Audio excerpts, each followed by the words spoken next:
at the numbers involved and the fact that we are going to become a minority in our own country before 2050, well before 2050 for the younger people, that I term to be genocide. And I'm backed up again by the United Nations definition on genocide, which quite specifically says, in the present convention, genocide means any of the acts committed with intent to destroy, in whole or in part, a national, ethical, racial or religious group, and deliberately inflicting on that group conditions of life calculated to bring about its physical destruction, in whole or in part. Now, go to any city centre, which is inundated with the third world. You will not see any white people in Tower Hamlets. You won't see white people in all parts of Luton, parts of Leicester, all across the country, because they have been driven out. They have lost their right to exist as a culture and a race in their own country. This is what's happened in an incredibly short period of time, and it started from a small base. Now that small base of people, when they double, when their demographic doubles from 100,000 to 200,000, it doesn't really matter. But when you get to the point now where we've got 4 million Muslims in this country, they are going to become 8 million within the next decade, and then 16 million, and then 32 million. And we, meanwhile, are dwindling as a race.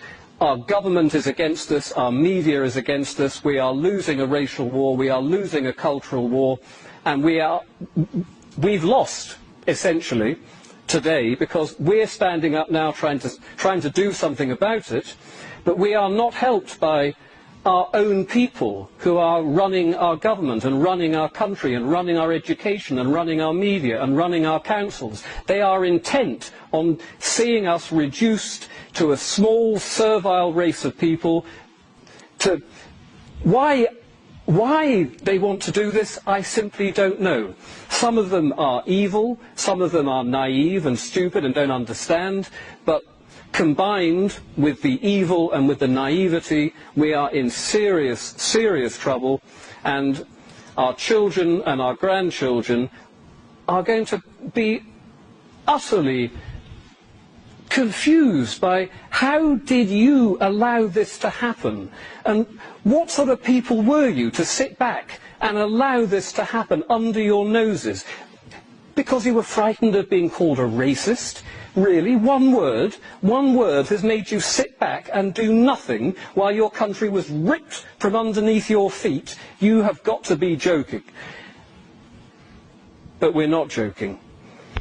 We are trying to do something about it, but our government, the European Union, the United Nations, they are intent on ripping our country and our culture out from under our feet, and it is so important that we are not allowing ourselves to be called a racist if we stand up and say, I want to protect my country, I want to protect my culture, I want to protect my race.